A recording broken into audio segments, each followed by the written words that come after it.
Hey guys, for any of you out there in YouTube land who are actually trying to start a YouTube channel, or you've already started one and it hasn't taken off yet, I have a little bit of bad news.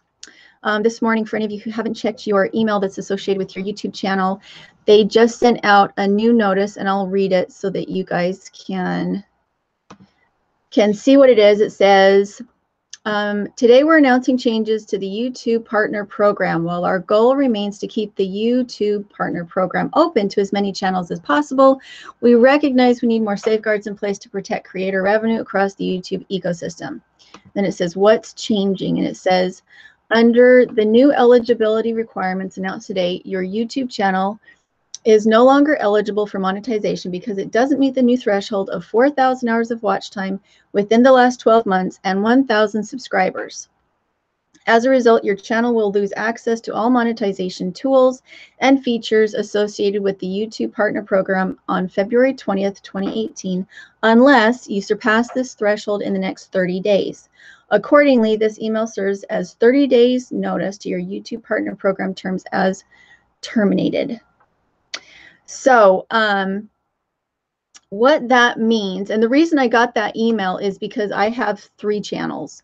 And the reason for that is that sometimes I have different content that I don't want to put on my main channel, and I want to be able to put it up over, you know, for instance, most of my viewers tend to be men. And so I have a separate channel that has more female-oriented things. So what that means to the community at large is that I think it was, what was it, 6 months ago that they said that you had to have 10,000 views in order to monetize. And until you hit 10,000 views, you couldn't monetize. Well, now they're changing it to also, on top of that, say you have to have 4,000 hours of watch time and 1,000 subscribers. And the reason they're doing that is that they're trying to make sure that the advertisers are getting the best bang for their buck. And hold on, let me make sure that I turned this off. And so what that means for those of you who actually want to have a YouTube channel is that you have to work harder and smarter in order to be able to get monetized at the beginning. And my opinion, having done this for a few years and now our sole income, we're not on any kind of social programs. We are actually making a living doing this. And John is going to school and not working right now. And so we are making a full-time income living with YouTube. And so for those of you who are homesteaders, my big suggestions would be watch your tags. Make sure that you're not combining words in a way that would be awkward. If you are at that monetization level, if you do have that much watch time and that many subscribers, but you're finding that you're still not getting monetized, they're putting up the little yellow monetization icon instead of the green one. What you need to do is go to your tags, go to your titles, and make sure you're not putting in awkwardly combined words. At this point, you shouldn't be putting in words like butcher or blood or graphic or gory. You probably want to be careful about herbal and medicinal, because a lot of times herbal is associated with marijuana. And it seems convoluted and like not fair, and like it goes against your ability to say what you want to say. Now, the thing is, you can always on YouTube say what you want to say, but that doesn't mean they have to monetize you. So it isn't taking away any of your rights. It isn't being unfair. They're just saying, if we're going to pay you money, we want to make sure that it's in line with our value system. And so if you have a channel and you don't care about monetization, put up anything and everything you want to put up. They're not throttling that back. It's just if you want to make money doing it. So that is kind of the road that things are taking. And so for those of you who are not at that point yet, instead of needing to be careful about tags, what you're really needing to do is grow your audience and get some watch time. So in my experience, if you want to have a channel that deals with how-to DIY homestead type things, the best thing to do is make a how-to video and make sure that your title is very clear and only includes the information that is listed in the video. You don't want to have a really long title that people can't understand. If your video is about chickens, don't put goats in your title. One of my first big videos was the complete guide to raising chickens on a homestead. And another one was how to homestead the smart way. So I kept it very short, very concise, and your thumbnail makes a huge difference. By the way, Daniel over at Go for Green Living, he is the one who came up with a way that he wants to really help channels that are small. So go over to Go for Green Living. I do have his link in the description below. And he is trying to give shout outs to smaller channels that are already created, that are already trying to make a living on YouTube. They're already, but they haven't reached those deadlines or those mile markers that they need to be able to reach in order to monetize. So Danny from Go for Green Living. As far as me giving shout outs, I'm always giving shout outs. I'm always talking about the channels that I love the most. And so I've kind of helped you in that as far as I can. So right now, in my opinion, what you really need is information. Not a shout out, but instead information. So the program that I used to do my photo editing is PicMonkey, because it's inexpensive. You can go for things like Adobe and what's the one that Photoshop, that kind of thing. But I found it very complicated. And when I was trying to learn how to use my computer, it was really hard for me to then add in programs that I felt were complicated. So in helping other channels get bigger, the editing program that seems to be the simplest is Filmora. It's what Josh from Essential Mountain Homestead uses, and it's what Melanie over at the Honeydew Carpenter uses. And it looks like it's a very good, straightforward program, is Filmora. For editing pictures, I use PicMonkey. And then I think it's really important that once you do have a good solid video that has a good thumbnail and a good title, make sure you put it up on Pinterest, make sure you have a Facebook page, and as soon as you can, get a website up, because it's actually easier for the algorithm to find you in text than it is to find in something that was verbalized. If your description isn't good enough, then those search terms that people are putting in, they're actually searching for that in your title and in your description. They're not searching for it in the video. There's no way for them to know if you said it in the video. It has to be in text. And so if you also have a website where you can put the link to your video and then have a big blog post about that video, the more eyes you get, the more the algorithm can find you. So this was just supposed to be a little bit of help, and I don't know how much that helps you guys, but as far as getting more eyes, your thumbnail needs to be really close. You can't be so far away from your camera that when you take your thumbnail, you can't even see what's happening in it. Somebody that does a fantastic job at that is Chelsea from the Little Mountain Ranch. She's in Canada, and she gets her pig in there with her, and her face is right next to her pig or next to her guard dog, and she really frames herself well in the photo. So if you want to study somebody who does a really killer job at their thumbnails, go to Little Mountain Ranch. And as far as thumbnails, I'm trying to think, or as far as titles, I feel like Esther and Nick from Fouchomatic, or it used to be Fouchomatic, now it's Fouch Family Off Grid, I think. They do a really good job with titles, in my opinion. I think they pull people in really well. And so let's see, what else? Okay, so what do I use for my editing? I use Final Cut Pro. It is not my favorite editing software. It is better than what I had, but I do find that some things do not work as well as my oh, what did it used to be? I've used all sorts, but the one that I've had the most success when I'm helping beginner editors has been the Filmora, and you can also get it on your phone, Filmora Go. Again, Essential Mountain Homestead uses Filmora Go. He uses it on his phone. And then the Honeydew Carpenter, they use Filmora, and they enjoy it. And I think it costs them like $30, maybe $60 to purchase the program, whereas if you get Final Cut Pro, it's going to cost you over $300. And it was given to me as a gift because somebody wanted my videos to be better. So I really appreciate that. Thank you, Michael. But as far as a lot of it has to do with just learning your program. It doesn't necessarily have to do with which program you have, so long as that you spend the time and you play with it every day until you get it. So let's see if we have any other questions. Yeah, and so Chuck just said, be careful with clickbait. Don't use clickbait. I think it's okay to have an interesting photo that has bright colors and looks great.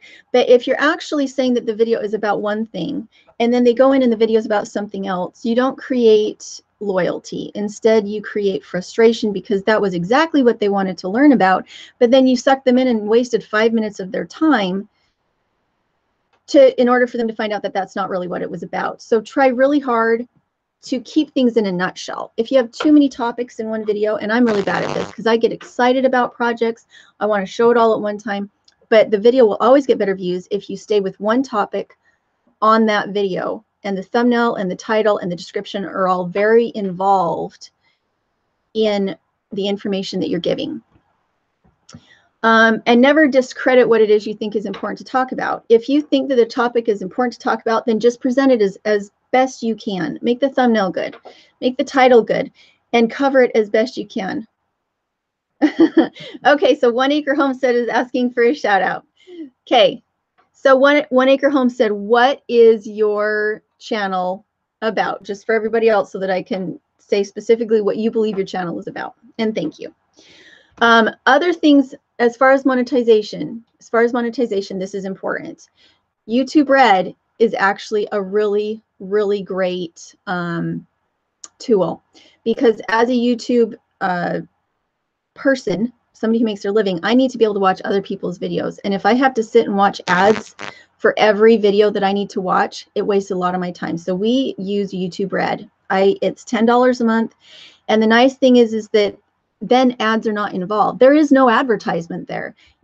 I get paid, anybody who watches YouTube Red, I get paid directly from that $10 a month that they put in. And I get paid more with YouTube Red than I do with ads, as far as percentage of how much money I make on each video. And the same thing goes for me. If I watch your video and I have YouTube Red, you're not getting paid by ads when I watch. You're getting paid for the fact that I paid $10 a month to watch your videos. And they break that up percentage-wise according to whose videos I watch the most. Does that make sense? So that's another way to monetize. The more people that have YouTube Red, the less they need the advertisers, and then there isn't as much censorship. The other way, and 1 Acre Homestead just did it, they just gave me $10 to shout out their channel, to read whatever they wrote in their little comment. And I don't remember what that's called. What is that called? Do you guys remember? I don't remember what it's called. The super chat? I think it's called super chat, in which you pay the person who's on their live stream to say whatever it is you put in. And as long as it's not something nasty, you know, it just means that you get priority over what the other people are saying. Like right now, I can't actually read very well what anybody else is typing in the comment thread. The only thing I can still see is that 1 Acre Homestead gave me $10 to give his channel a shout out. So now I will also have to go check out 1 Acre Homestead.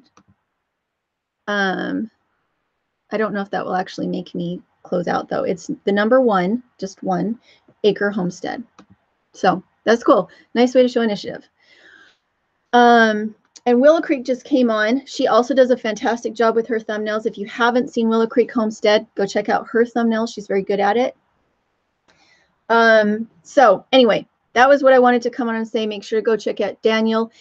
His channel is Go for Green Living. Again, I have it in the link below. He's trying to set up kind of a tree of sharing of channel names to try and help those who are already established. And in my understanding of reading the email, what it meant was that you have 30 days from now to get 4,000 watch hours, 4,000 total watch hours, and 1,000 subscribers. From today, you have 30 days. So they're giving you notice that at the end of those 30 days, you will then be terminated from their monetization platforms if you don't have that.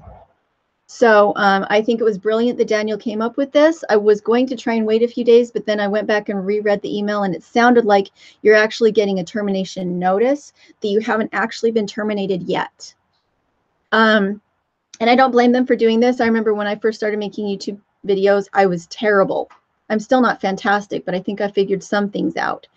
And above everything else, give good content. Make it matter. Try not to give fluff. And if you want to make money on it, most likely you need to have some sort of appropriate equipment. What I use is the Canon 70D, but for the longest time, the only thing I used was my camera phone. I needed something that I could share with Instagram and Facebook, so I did need it to be some kind of smartphone. I needed to be able to take pictures on it. I needed to be able to take videos on it, and I needed to be able to share those things to Facebook, Instagram, and I needed to be able to do a live show from my phone. And then you need a tripod. And I think other than that, you're pretty much set. There's other things you can do, like adding a pretty background. I had to just go get some new lights because the light in here is not good. So it depends on how serious you are, but I wouldn't say go out and spend a bazillion dollars getting all this new equipment. Instead, learn your editing software, learn how to use something like PicMonkey, and just get comfortable in front of your camera by filming every day, and make sure that you get footage up. Make sure that you're sharing it on Instagram. Make sure you're sharing it on Facebook. Let's see, somebody's trying to tell me something. So now I always have a hard time figuring out how to make it go away. Okay. Oh, Marie Weiss said, I have a very small space to plant and I have a truckload of seeds to plant. LOL, help me, Julie. I'm here in Oklahoma. We should get together. So for anything that I do away from home where I'm out and about, I actually still use my cell phone. And it's really dirty right now because of all my itchiness. I've got medicine all over it. But if I'm in the car, I do not take my big camera. Now, if I'm in the house, I do use my big camera, and it's made a huge difference in the visual quality of my videos. But again, I'm making a living doing this. This is not a hobby. This is what I do. And so at times when I have hit a certain amount of money that I'm making on YouTube, and then I stall and I don't get my new equipment, our channel stalls. When I get to the point where I could invest a little bit more money, like a couple $100s for a new lens or a couple $100s for a ring light, and then I stall for too long, the channel stalls out because I don't have the tools that I need. So if you've gotten to the point where you're making some money on YouTube and you see that something that you know how to fix and you're not getting the equipment to fix it, then a lot of times that can stall your channel out. Let's see.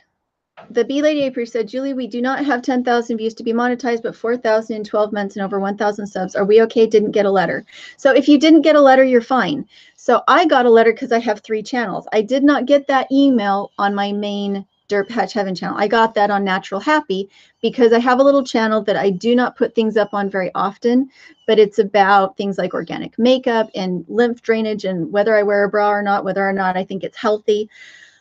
That's what that channel is about. And I think I only have 12 videos and maybe 400 subscribers. And so I got a letter for that channel, and that's why I know about it. So if you didn't get the letter, or if you're worried about it, go look in your, but I did sign up for that. I do believe in order to get a lot of these notifications, you have to sign up for it, which I don't think is very fair. But I think that is the case. When they gave that option to be part of the YouTube creator community, they give you an option that you click that says, I want to be notified about any changes in the YouTube program. I clicked that, and I've been getting regular emails about once a week about changes. And so if you're a YouTuber and you haven't opted into that, you need to go figure out how to opt into the notification so you get your emails. Bee Lady April said, I love your other channels, especially the makeup one. Oh, thank you. So Josh B said, our editing program's expensive. It depends on which one you have. Final Cut Pro, I had a friend that views our channel that gave it to me, and I believe it was $350 for Final Cut Pro. However, I have used the YouTube video editor. I have used iMovie. I have used Windows Movie Maker. The one that has seemed to have the most success for people when I'm helping them start a channel has been Filmora. And I did use the one thing you need, the other thing you need, let's see, for editing. Let's see if I can find it.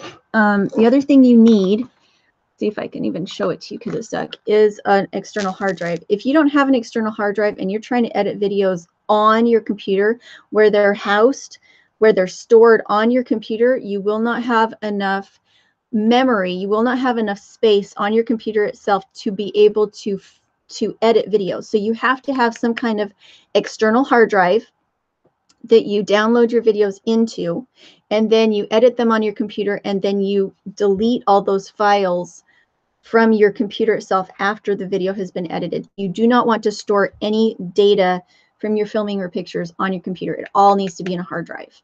And I have like 7 hard drives now over the years that I've done it. This one I think is a 4 terabyte, and I think it was $100, and I got it from on Amazon, and it was a good price. And this one will last me a really long time. Okay, somebody said something about Nikon. Yes, Nikon will shut off after 10 minutes. I think that's what you're saying. And Melanie from Road to the Farm has the same problem, is that you have to restart it. So mine also at the 20-minute mark will stop and then restart so that I have 2 separate films. And that's because of international shipping laws, that taxation and whether or not, anyway, it all gets very complicated. So the reason they have made it so that it will only film a short amount is that way they can ship it to and from other countries without certain laws being broken. So that's why they do that. All right, so who is saying that? Okay, 1 Acre Homestead said, homestead plus tiny house building, 5-year plan for retirement, how to. Thank you, Julie. Okay, so 1 Acre Homestead is also saying, so that's one of the things that we show. We show homesteading, how to grow your own food, but we also do tiny house living. And we've lived in a tiny house for the last almost 2 years. And we pick them on purpose because they're small, not because we have to be in a tiny house, but because we choose. So it sounds like 1 Acre Homestead also does that. And he did once again use a super chat in order to get my attention so that I would read his question on the video. So it's a way that I make money, but it's a way that he can advertise for himself without anybody else getting in the middle of it. So thank you. So that's 1 Acre Homestead 1, not spelled out, but the number 1 Acre Homestead. 3 separate words. Okay. All right. The lens that I use for inside my house and up close shooting is, it's not a fisheye, but it's close to a fisheye. What is it? I don't have my camera in front of me right now. So I got the one that was meant for like up to 20 yards away. That was my initial lens. And now I use one that is meant to show wide angle view inside a house, and it made a huge difference in my filming once I started to do cooking videos or tiny house, in-house, anything in-house videos. And it's also that wider angle also seems to be better up to a point if you're very close face-to-face with your camera. Best Livestream app. So the Livestream app that I use is just the quick Google Hangout that you have under your creating live events on your channel. If I'm out and about, I just use the record button that is on my actual YouTube page in my phone. I don't use an app. Let's see. Okay, guys, I'm trying really hard to keep up with everybody. Hey, Deep South Homestead. So I'm going to scoot down because I'm not sure what other people. If you want me to read the comment, make sure to put it in all caps because I can't read it very well. Okay, the Bee Lady Apiary said, how do you get it from Google Hangouts to your hard drive? You don't. It records it inside your YouTube page. It records it and holds on to it. And then you can go and you can change your thumbnail. The other thing that you can do, and this one is kind of at your discretion. If you have a long video, say 20-minute video, you can go in and you can put in ad breaks so that at every 10-minute point you get another ad. And the reason for that is that 10 minutes is as long or maybe longer than most of your normal videos. So if you have a normal live stream, you can put up to 6 ads in there. And most people, I've never had a complaint. Most people don't mind when they rewatch it to have an ad every 10 minutes. Make sure that you don't put that first ad anywhere close to the beginning. You need to make sure you wait the 10 minutes so people can actually see part of your live stream before they get another ad, because they're always going to get that ad that's at the beginning.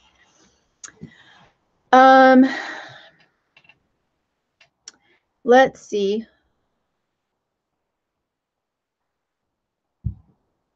Okay, so Abrian Makonde said we don't have Super Chat in Africa. Oh, I'm sorry. We don't make hardly any money off of it. Like I think the most I've ever made on a live stream was $30 from Super Chat. And that's just because somebody was feeling really, really generous. And then they got into like this bidding war type of a funny thing. And so it doesn't make a huge amount, but it does give you the capacity to get my attention on a live stream. So even though it does benefit us to some degree, who it benefits the most would hopefully be the channel that said, hey, pay attention, say my name a few times so people know I'm here. Does that make sense? So it's more like an advertising platform for you guys who are watching. I am bouncing. Sorry, I'm getting excited. The Bee Lady Apiary said, so any videos we make on Google Chrome are stuck on YouTube.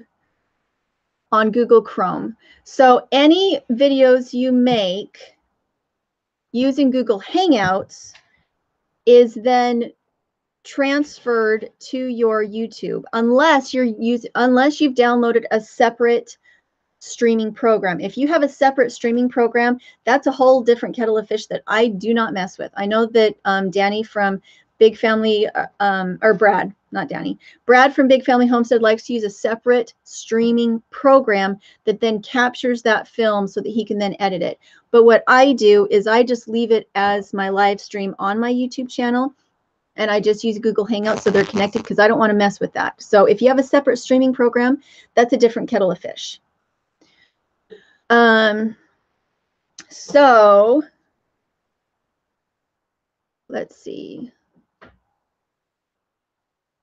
Okay, Not a Farm Girl, which I really like. Not a Farm Girl, and I've been watching her a long time. I'm putting together a video with a list of everybody's favorite channels with fewer than 1,000 subscribers. Feel free to send people my way if they know a channel that would like to be included. So one thing that I feel like channels have to be really, really careful about is you do not want to shout out from a big channel unless your videos are already good. So when I helped Josh from Essential Mountain Homestead start his channel, we worked for weeks before we put a video up for his channel and before I talked about him, because we wanted his channel to be really strong before the shout out. If I shouted everybody here out and their channel was not ready, people would go there, they'd say, oh my gosh, this is a terrible channel, I'm never coming here ever again, and it would leave a sour taste in their mouth. And the next time you made a video that was amazing, nobody would watch it because I already sent everybody over and they were not impressed.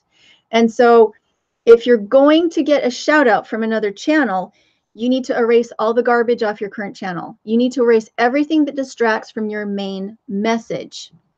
You want your best foot forward when you get a shout out. So whenever I know I'm going to do a big collaboration or a shout out, I go through and I weed through all my videos and I take down anything that I feel does not currently represent my best work. And I make sure that all my thumbnails are clean. I go and change thumbnails. I go and change titles if I need to. And I rework my playlists. I go and I do a house cleaning on my channel before I do a big collaboration, something that I know that's going to be a big deal for me and it's going to be a big deal for the people I'm collaborating with. I don't just jump in and say, hey, give me a shout out, because I need time to prep my channel. Okay, thanks, Chuck. Love you too. Let's see. Yes, Deep South Homestead, they like to use Canva. I don't like to use Canva. And I almost think that more important than your picture editing software is your camera. Making sure that you get your camera up close enough to whatever it is you're taking, making sure the lighting is good enough, making sure that you then have something to work on, something that is your raw footage is good enough that when you start to play with it a little bit, it showcases it rather than starting with a crappy, horrible photo. You know, you're turning a sow's ear into a silk purse. Start out with a silk purse and then just make it a better silk purse. That's always more desirable. I don't think that means you have to go out and get a hooty-dooty camera unless you're already making your living. I do not believe you should be investing hundreds of dollars of equipment in if you're not already making hundreds of dollars on YouTube, because it's expensive enough to be on YouTube without pulling from your family's main income in order to feed it. Instead, first, you need to learn what you're doing, spend a very minimal amount of money, and improve your own skills, knowing and recognizing when you're taking a good photo, knowing and recognizing when this is a good topic to use for your video. So,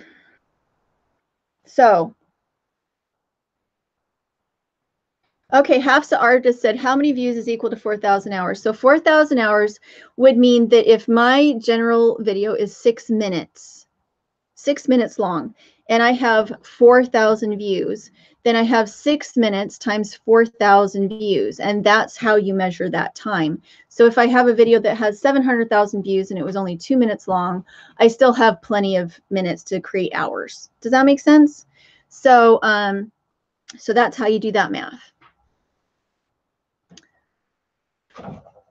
Flying BS Farm said it's even harder to do it when your niche isn't very popular. So here's the thing. You have to create popularity with what you want to share with people. So most people out there in the world do not think goats are amazing. They don't think goats are amazing. They don't care about goats. But if I can make it look really cool and explain to people why it's amazing, and if I can make enough standalone small videos that explain the steps of making butter from goat's milk, of using a cream separator to make goat cream, if I can separate it out to look how cute these baby goats are, if I can separate that out and make a good enough title and a good enough thumbnail that people are like, wow, goats, who would have thought?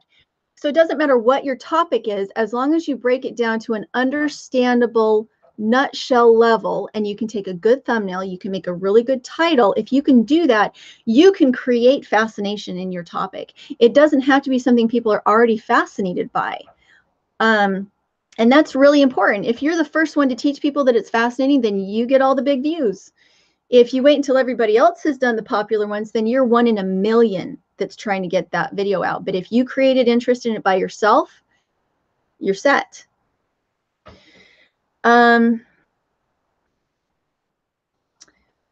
Let's see. Willow Creek Homestead said, Julie's goats are amazing. I wonder how I know. Yes, 2 of my goats are over at Willow Creek Homestead now, and she's doing amazing things with them. And she also, for instance, so over at Willow Creek Homestead, Trish has Hashimoto's disease, which is the same thing that Rebecca over at Justin Rhodes' channel has. So they can't eat nightshades, and they have some other limitations, but she has lost all this weight. She's gained so much health in learning about it, and thus now she can teach other people. People who didn't know about Hashimoto's before she started talking about it, you know, are now fascinated. Maybe they have Hashimoto's, but they didn't know. They go to their doctor and say, take the test. Now they took the test. Now they know, oh, I need to watch Trish more. Even though that's not a well-known term, now I know that she knows, and she can go into all sorts of other topics, things like autoimmune disorders or celiac disease, or how to eat healthy on a farm when you have allergies. I mean, she has so many different broad things that she can cover now that don't have to be popular in order for her to make them popular. So Willow Creek Homestead is a great channel to follow, by the way.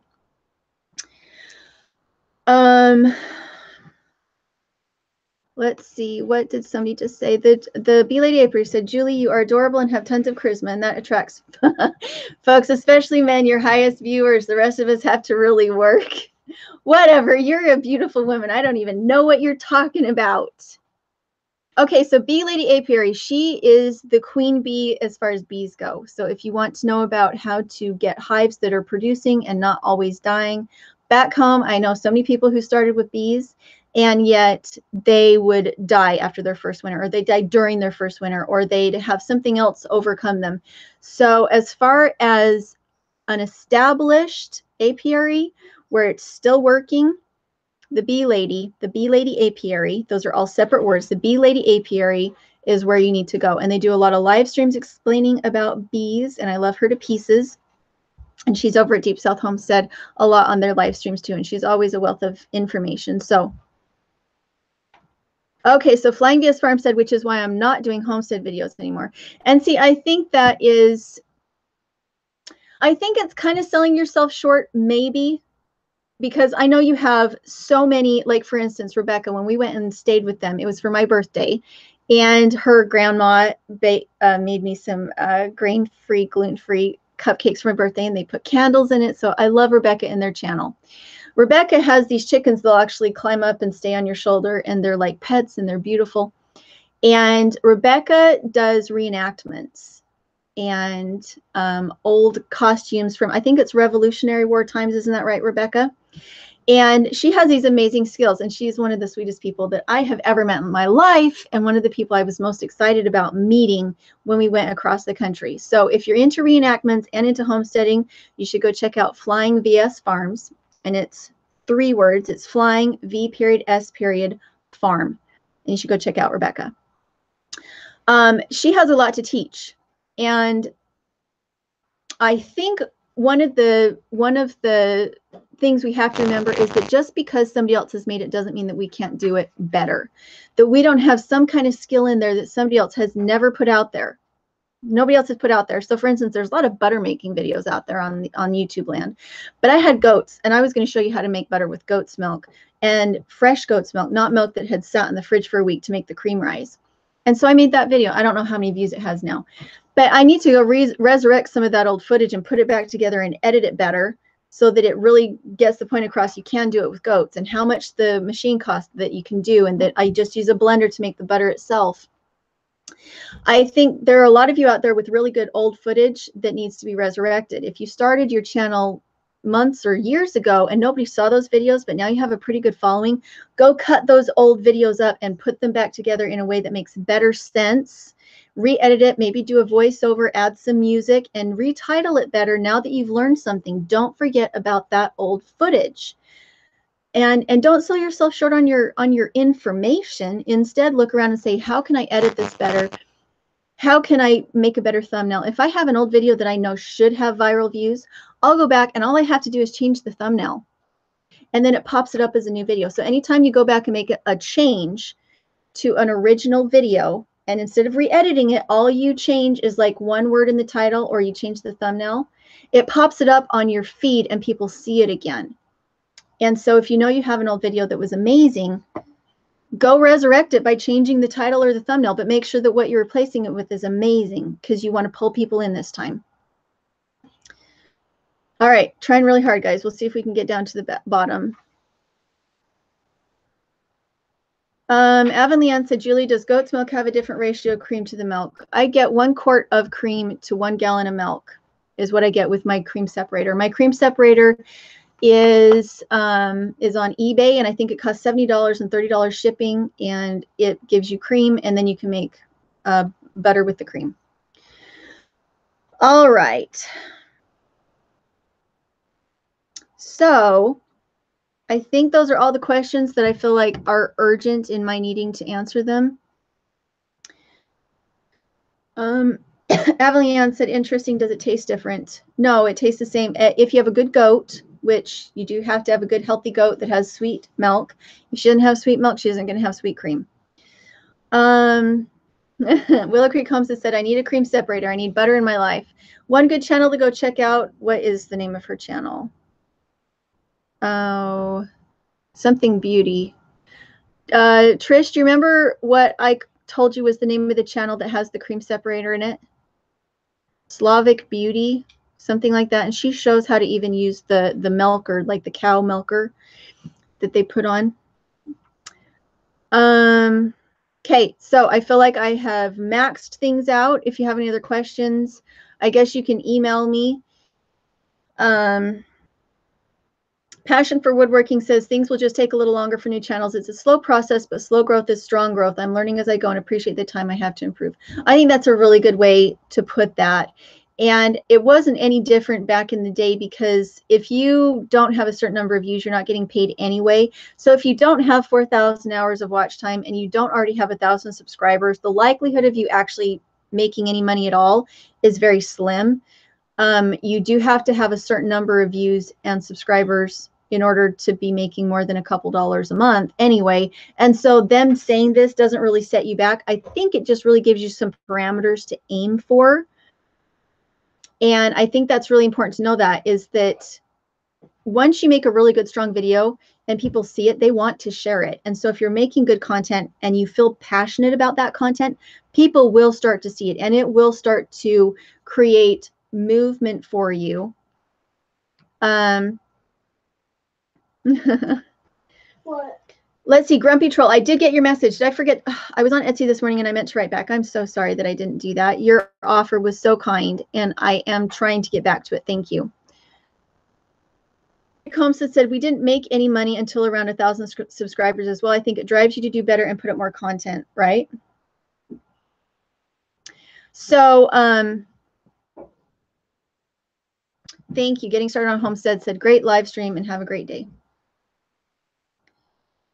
So yeah, I think at this point they're trying to give you something to aim for and be more transparent in what it is they are saying. I feel like it kind of benefits you a little bit because it gives you something to aim for. That being said, with all the changes, I will say I feel very insecure about our only income being YouTube.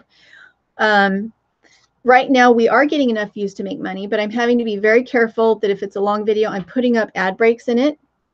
I'm having to be very careful with my tags, that it's not something that could be considered inappropriate, even though I already know the video is not inappropriate. The video is perfectly appropriate. I need to make sure my tags don't shout out inappropriate, just blaring it out there. That my title doesn't have any word or combinations of word in it that might be misleading. Those are the things I'm having to watch for as someone who's already creating and making a living on YouTube, is to make the most of the views that I am getting. And I do recommend YouTube Red if you are a YouTuber, because it pays creators without there having to be ads involved.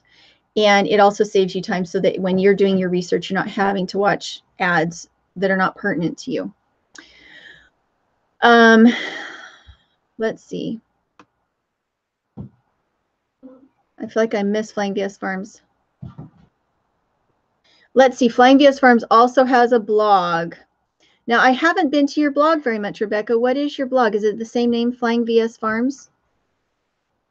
Hey, Tiffany Nash, how are you?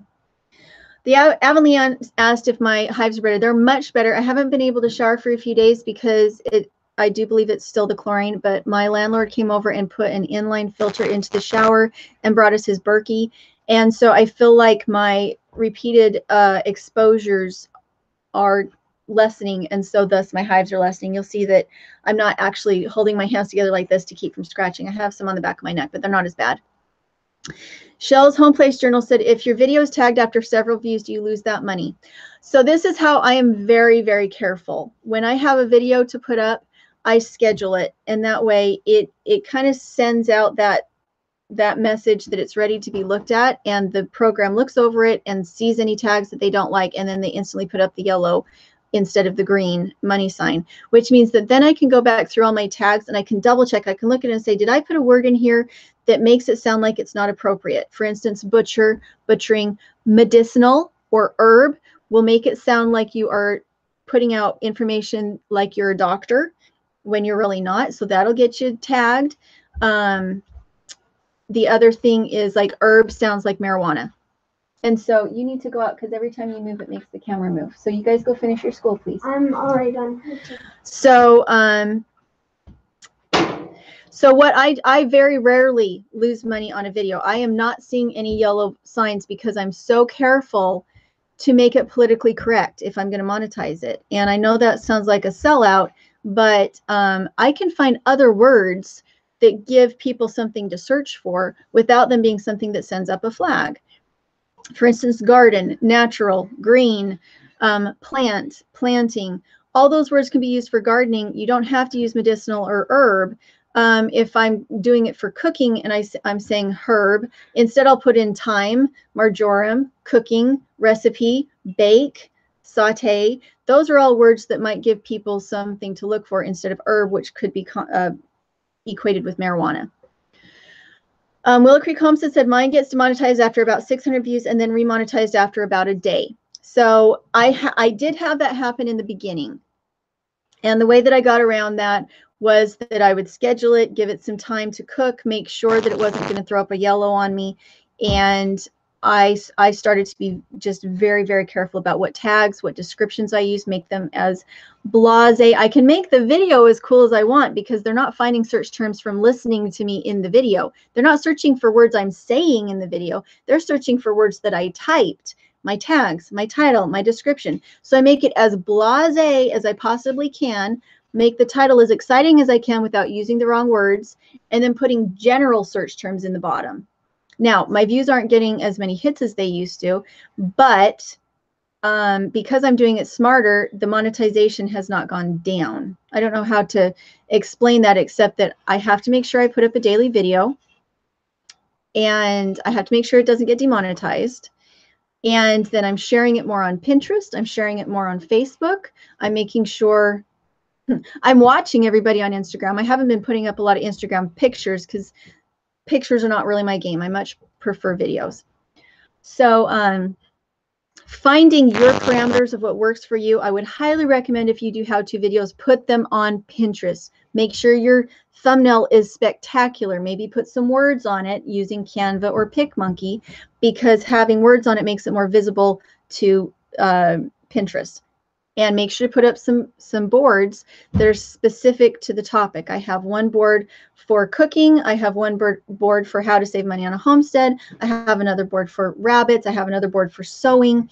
And because I have those boards where I put things that I love from other people, when I occasionally sprinkle in something that I made, it shows up with this beautiful board of other things others have made, and it's more visible, and it shares other people's information. You really do want to be a team player. If you're not a team player, it's not impossible to get ahead on YouTube, but it's a lonely road if you're not helping others on YouTube. Sandra Clark said, Pinterest is my crack, right? It's how I get a lot of ideas for what to make videos of, where I'm like, that looks really cool, but I think I can tweak it and it'll make it even cooler. How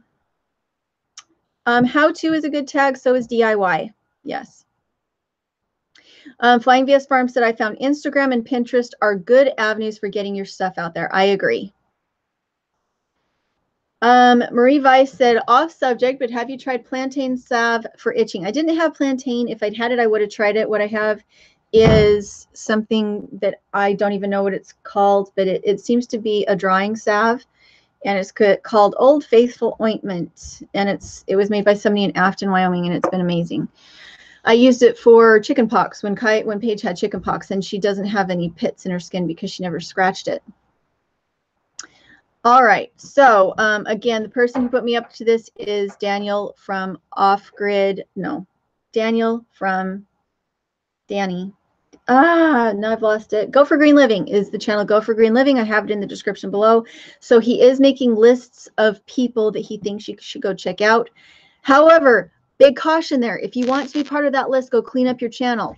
Make sure your videos are good, because if he's doing cross-pollinating between all these other channels and videos, you want to make sure that yours stands out and is not the channel that kind of drags everybody else's content down because you didn't take the time to go erase videos that you already know are really bad.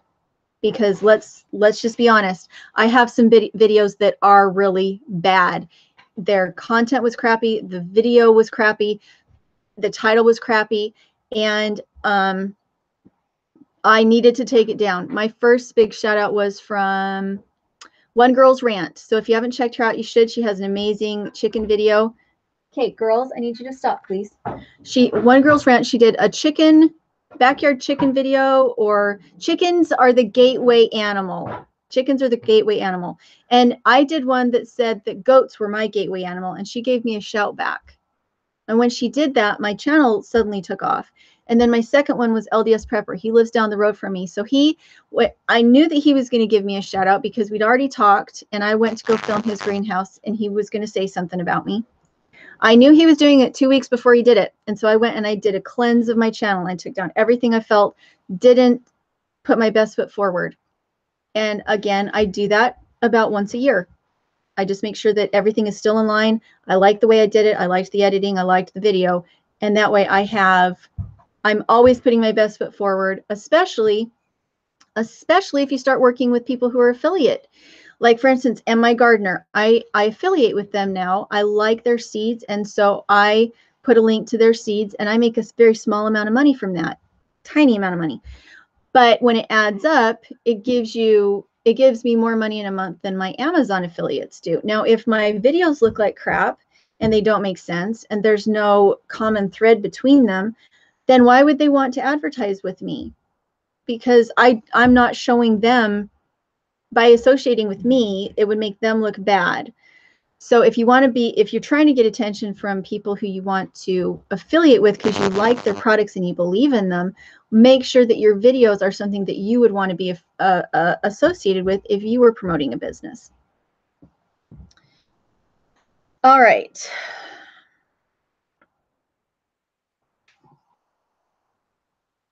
Sandra Clark said, Julie, is there a magic number of minutes per video? No. Hey, Mom, I love you. I'm doing so much better today. Don't I look a little bit more bright-eyed and bushy-tailed? So for me, it doesn't really matter. It depends on what I want to make it. So if it's a how-to video, I like to aim for about 12 minutes.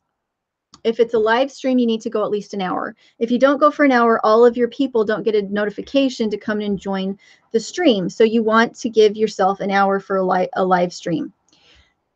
And because it's hard to like pin down one topic for live stream, you do need to put ad breaks in every 10 minutes. Otherwise, you'll make no money on a live stream. And that hour that you could have been editing to make a really great video will mean that you just wasted time. Even though it's important because you want to talk to people, you have to think at it with the business brain and say, I'm making money for my family. This is how I feed my family. If I need to tweak this a bit by putting in more ad breaks so that I can spend that hour with people, then I have a responsibility to my family to continue making a living. I'm going to add those ad breaks. Guys, if you wanted me to answer you, make sure to put it in all caps because I can't read it if it's not. So if I'm doing a one-off video where I just want to show something really cool that I might be talking about in depth later, the shortest video that I like to put out there is somewhere between 3 and 4 minutes. If it's not 3 to 4 minutes long, it's not really long enough to really do anything except maybe give somebody a shout out. But even if you're giving somebody a shout out, you want to ask their permission and take clips from some of their videos to show what it is they do. If you just sit down and do a shout out where you just say, hey, you should go check this person out, but you don't put any clips in to show what they're doing, they don't have a face to put with the name. They don't have a beautiful little tiny house to put with the name. They don't have amazing kids and chicken videos to put with the name. So if you'll notice when I did Lumna Acres and Deep South Homestead and Off Grid with Doug and Stacy, when I did the shout out, when I said best new videos, my current favorite new best, what was it? Best up and coming homestead YouTube channels, I think is what I called it. When I did that, I asked everybody permission if I hadn't done a video with them. Now, if I did a video with them when I was with them, I took clips from my own videos. If, however, Lumna Acres and I have never met in person, but I like his channel, I'll ask him permission. I'll use videoconverter.com, which is a program. Be careful because I think it can put bugs on your computer. I asked him, can I take this video and can I use it in my video and chop it up to showcase what it is you do? And so always be thinking in your brain, if you are going to do a collaboration with somebody, make sure they get the best bang for their buck from it. Don't just shout them out. Make sure you put up some examples, some of their best examples of what their channel is about. Don't take their worst video and chop it up. Take their best video and chop it up and talk about them. And make sure you get your links in and make sure you get your cards in. If you have videos up and you are not using all 5 cards, you are selling yourself short because that's 5 opportunities for you to advertise for yourself on your own video. And if you're doing a collaboration with somebody else, make sure to put up 1 or 2 videos from them in the cards. Put up a card for their channel and then put up 1 or 2 videos that are actually from their channel so that you're giving them reassurance of just that you really value them for the time that they're putting in to help you. The last grown up in the woods said, do you think I should have a different Pinterest account for my channel, not related to teaching and teaching blog? For sure. If you have, I don't know, at the very least, you want different boards. If you have it under one blanket, the thing is, if you don't name it after your channel and people type in the name of your channel and Pinterest, then it won't be able to find you. If, however, you put in the name of your channel as your Pinterest account, then they can find you. You always want to be as close to the name of your channel in anything you put up as possible. For instance, when I started out, my blog was edibleoasisidaho.blogspot.com. Very long, hard to spell, hard to find. Now, when I got serious about it, instead I have dirtpatcheaven.com. And now if you know the name of my channel, I spelled it exactly the same way. You now can go to dirtpatcheaven.com and there's my website. There's my blog all together. Lovely. And even though I loved my last blog and I loved the name and I felt like it really resonated with me, I did need to instead stick to Dirtpatcheaven because it's name recognition. And the same thing with my Instagram and the same thing with my Facebook. It all needs to be searchable and recognizable. Okay, B Lady April said, okay, beginner here, what is a card? So after you have edited your video and you have it scheduled or still private, but you've saved it and edited it, the thumbnail's up, you go up the list above, and you can't do it from your initial editing page. You have to go back to Video Manager and then click Edit. So when you first upload your video and you have your upload window up, you cannot add a card from that window. You have to save your video after you have uploaded it and changed everything you want to change. You have to save that and go back to Video Manager. From Video Manager, when it brings up your list of people, your list of videos, go back to that video and click Edit.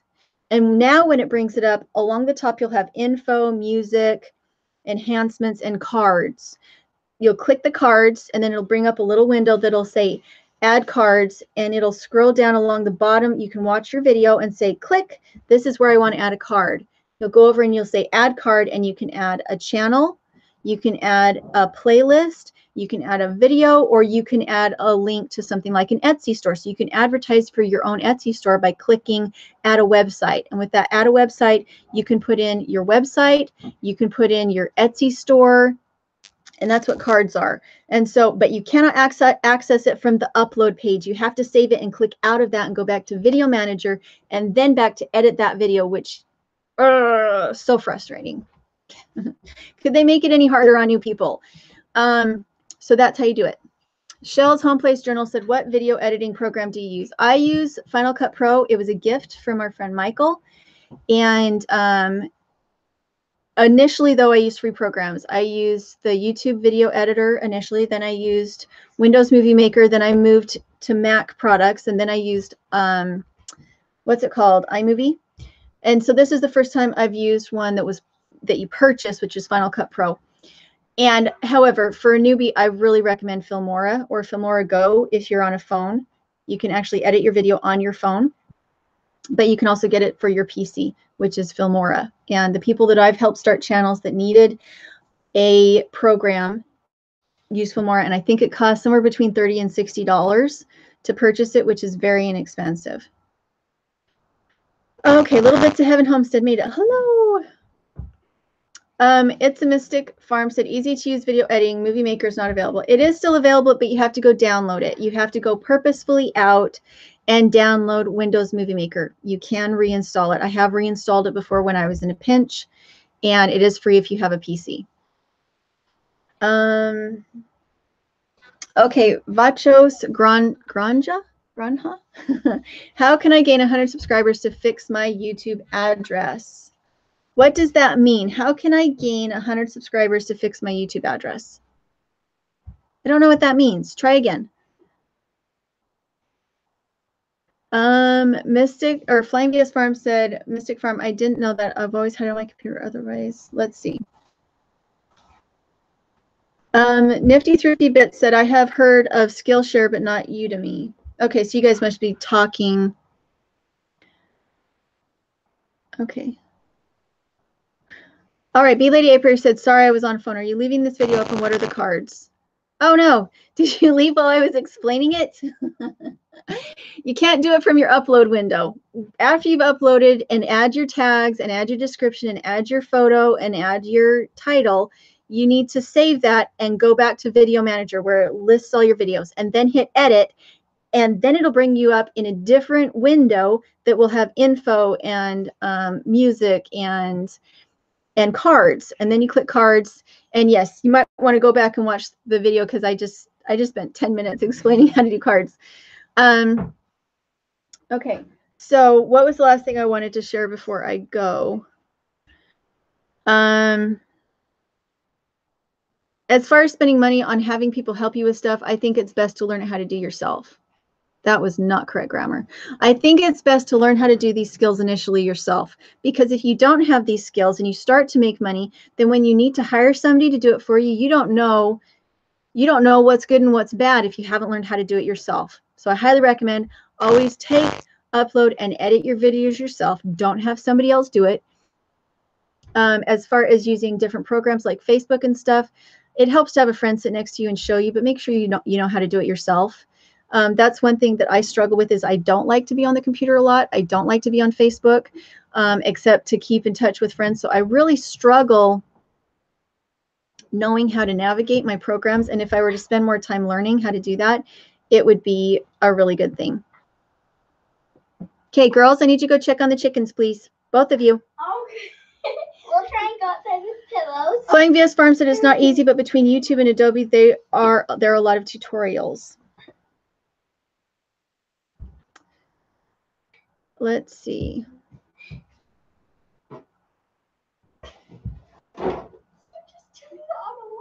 Girls, I need you to stop, please. I need you to stop. Take your feet out of the pillowcases. Put them up.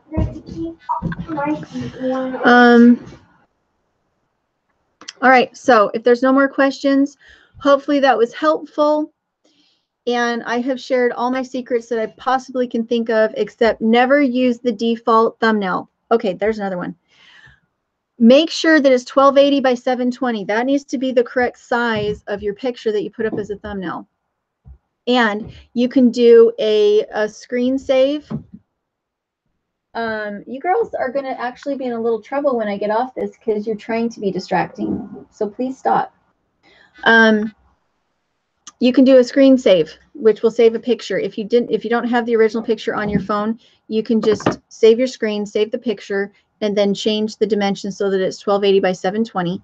And I never use the default photo. Even with my live streams, I like to go in and change the photo, bring it in closer to my face, maybe put some words over it so that it has more interest. Never go with the photo that YouTube picks for you. First off, they're just terrible. They're just terrible. So don't do that. Evan Leanne says, "Bee Lady, I want to learn how to knit." It is a fun thing.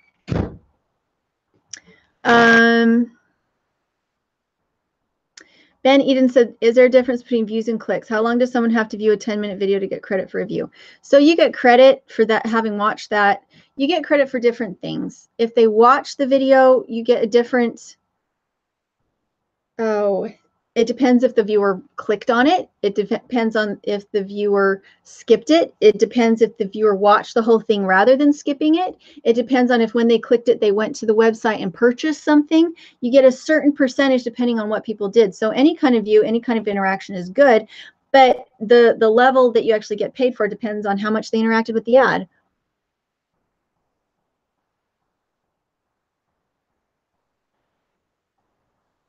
Good. It's a Mystic Farm said, "Thanks. Went and found Movie Maker, doing it cheap. Has great tutorials." All right. Okay. So guys, I'm going to go because my kids are trying to get my attention and I'm hungry. So Aardvark just got here just in time for me to sign off. Did you want to know how to make a YouTube video, Aardvark? So hopefully if you have any questions, this is really Daniel from Go for Green Living's thing. So make sure to go check him out. I will put him in the cards probably as the first card. And I also have him in the description below. And hopefully this was all helpful to you guys. And you don't have to be amazing at this initially in order for it to still work for you. And even though you feel like you're starting in the middle, like, oh my goodness, all these other people have already been doing it for so long. What chance do I have? That's so not true. You're amazing. You have unique skills, unique qualities that if you want to share that with the world, you should share it. And sometimes having the right tools so that you can share it a little bit more professionally and a little more polished makes a difference in whether or not people will watch it. And it's like any other business. That's true of any business. The storefront, the way that you present it to the world makes a difference in whether or not you want to walk inside. But remember, don't spend a huge amount of money when you're first getting started. Skills are more important when you're first starting than equipment. And remember that. So hopefully that has helped everyone. And we'll talk to you later.